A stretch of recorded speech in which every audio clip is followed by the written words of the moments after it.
Hello everybody and welcome back to the channel, and in today's video I am going to be talking about some transfers that have gone ahead. Basically what's going to happen in this video is I'm going to bring out 4 transfers that have happened. I'm going to rate them out of 10 and then I'm going to discuss why I've rated them out of 10. So hopefully you get the idea. So yeah, let's just get straight into this video with the first transfer I am going to talk about. So, first transfer to talk about, Semi Radradra, and I am straight out rating this 10 out of 10 for transfer. Semi Radradra has gone from Bordeaux, he's gone from Bordeaux to the Bristol Bears. Now the reason I've made this 10 out of 10 is because this is an all-round fantastic transfer. Not only for Bristol and for him, but for fans of the Premiership and for any fan at all whoever watches the Premiership, anyone who watches the Premiership. This is good for everybody because he brings brilliance onto the field, and he makes the game exciting to watch. I mean, there's always something about someone just steamrolling through defences, and that is what Semi does. He just steamrolls. He was absolutely fantastic in the World Cup last year, and well, I've got to say this is a massive coup for Bristol, and it shows how much they want to win the title in a couple of years, because Semi Radradra is a big name, one of the best in the world, and to go to a team like Bristol, who are pretty recently promoted, of course, because last year was only their first season in the Premiership, and they're showing this ambition immediately. In the first couple of seasons, this season and last season, they showed the ambition with huge money signings, and they've gone out and done it again, and it really shows how much they want to build a team that can win the Premiership, and Semi Radradra is definitely going to add to that. He can play centre, he can play on the wing, and wherever you play him, you know he'll play well. He was brilliant for Bordeaux while he was there, and now he gets a new challenge at Bristol, and he is going to be fantastic to watch. For him, for Bristol, and for everyone in the Premiership, this is a fantastic transfer. Maybe not so for Bordeaux, of course, because they're losing a world-class player, but Bordeaux's loss is Bristol's gain, and as a Premiership fan, I can't wait to see Semi take the pitch for Bristol and, well, steamroll some more players, because, as I said, there's always something fun and exciting about a massive winger steamrolling a defence. So I'm rating this transfer, Semi Radradra, Bordeaux Begler to Bristol Bears, a 10 out of 10 transfer. Next one, Johnny Gray, who is going from Glasgow to Exeter, and I'm rating this one a 9 out of 10. And again, another fantastic transfer, and as much this is showing ambition also from Exeter, because Exeter have always been the team who haven't really flourished in Europe. They've been very good in the Premiership, but they've always been missing that missing link for Europe and missing that little bit more. And they added on to that with Stuart Hogg, who's helped him take him to the quarterfinals, and now they're adding on to that with another Scottish star with Johnny Gray, who is a fantastic player, and well, he's brilliant in most facets: the tackle game, the jackling, the rucking. He makes his presence known. He's always everywhere on the pitch, and overall just a fantastic signing for Exeter. My little bit of an issue is the fact that he spent so much time at Glasgow. Will he settle quickly and set off a marker straight away? Stuart Hogg did. Will Johnny Gray, though? I do think Stuart Hogg's slightly better than Johnny Gray. They play in different positions, though, so you can't really compare them. One's a back, one's a forward. But still, will he get off on the right tracks? Will he get off on the right foot? Because, of course, he's been at Glasgow for the most of his career, and this is his first time outside of the Pro 14. So will he get underway straight away? That's probably my only issue, but don't get me wrong, this is a brilliant signing for Exeter and can really push him forward into in Europe and push them on to being real challengers for that title, let alone challengers for the English title.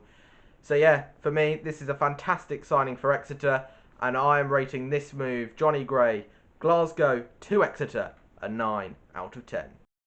Third one, Iain Madigan. Iain Madigan is going from Bristol Bears to Ulster next season, and I am rating this one a 5 out of 10. Now, this is slightly lower than some of you may have expected, but some of you may also rank the same. But the reason I've ranked at this level is, as much as it's a good move for Ulster, mainly because of it brings them more depth. Of course, he's another 10. They've already got Billy Burns there and at number 10, so it gives them a slight more depth. But the reason why I'm thinking 5 out of 10 is, if Iain Madigan's leaving Bristol to get more game time, is Ulster really the right move for him? Of course, he was on big money at Bristol and he wasn't being played much, so it was always rumoured that he was going to leave.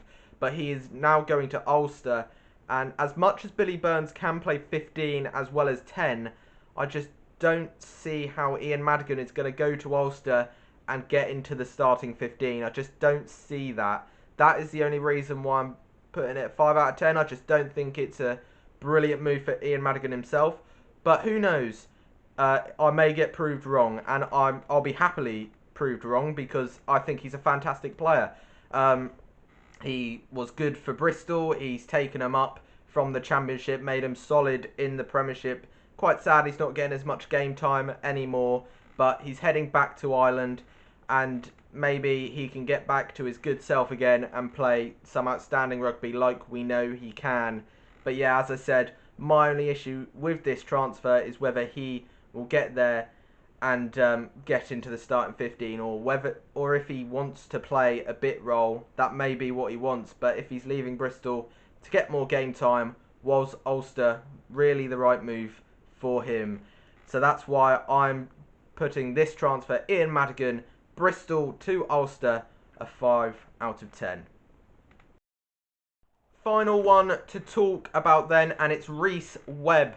Rhys Webb, who is technically going from Toulon to the Ospreys next season, but of course he's at Bath at the moment because Toulon cut his contract short. So he's at Bath, so technically he's Bath to Ospreys, but also he's Toulon to Ospreys, considering that was what the contract was. But yeah, so Rhys Webb, and I'm making this one a 9 out of 10. And it's a good transfer for everybody involved. Rhys Webb gets to go back for Wales, and of course, because of the 60 cap rule, he couldn't play for Wales while he was in France. So he can go back to Wales and play for Wales as he is at the moment. He's allowed to at the moment, so that's what he is doing. It gives him the chance to play there. It helps Ospreys because, of course, they bolster in the scrum half role. Yes, they've already got Aled Davis, but don't get me wrong, Rhys Webb is a much better player than Aled Davis, so he can get in there and bolster the squad. And it could also be good for Ospreys in the fact that they've been slightly poor. Well, I say slightly, they've been very poor over the past years, and maybe the signing of Rhys Webb can help push them back to where they want to be. Of course, scrum half is such a pivotal role in a team. Of course, yeah, as I said, pivotal role, and Rhys Webb can maybe provide the chain that Ospreys need to get back to their best, and he comes in with all the other experienced players that are already with the Ospreys side and all the other Welshmen who are in that Ospreys side, and maybe this is what they need, a bit of happiness that they need, that they've got Rhys Webb to help push them on further and make them a strong team once again. So yeah, for me, this is a fantastic transfer for everybody involved, Rhys Webb and Ospreys, and I also think it's good for Toulon because I don't really think his relationship was very good there while he was at Toulon, and of course Bath do well in it as well because they're getting him for the remainder of this season, if the season does carry on, that is, with the situation that's going on at the moment. But yeah, I think fantastic transfer, and I'm giving the Rhys Webb transfer from Toulon/Bath to Ospreys a 9 out of 10. So they are all the transfers I am going to be talking about in this video. If you have any transfers that you want me to talk about, in upcoming episodes of this, put them in the comments down below. I'll be doing this as a series pretty much until next season starts. If I can keep thinking of transfers to do, then I'll keep on doing it. So I'll be happy to know who you want in the next couple of videos in the comments below. As well as that, if you object to any of these rankings that I've put them in the comments down below too. Make sure it's friendly though. I don't mind a friendly debate about what you think, and if you think Iain Madigan's ranking should be higher, or you think Semi Radradra's ranking should be lower in terms of transfer. Put that in the comments down below on your thoughts. I would love to know what you think. So yeah, thank you everyone for watching. Quick message just to say, anyone who is suffering from the coronavirus at the moment, I wish you all the best, and I hope it gets better sometime soon. Of course, this isn't the best situation to be in, but anyone who has the virus, or any families that are suffering with relatives who have the virus, I hope you all are well, and make sure everyone during this time stay at home. Don't risk anyone's lives. Make sure you stay at home. So yeah, thank you for watching. See you in a bit, and stay at home, everybody.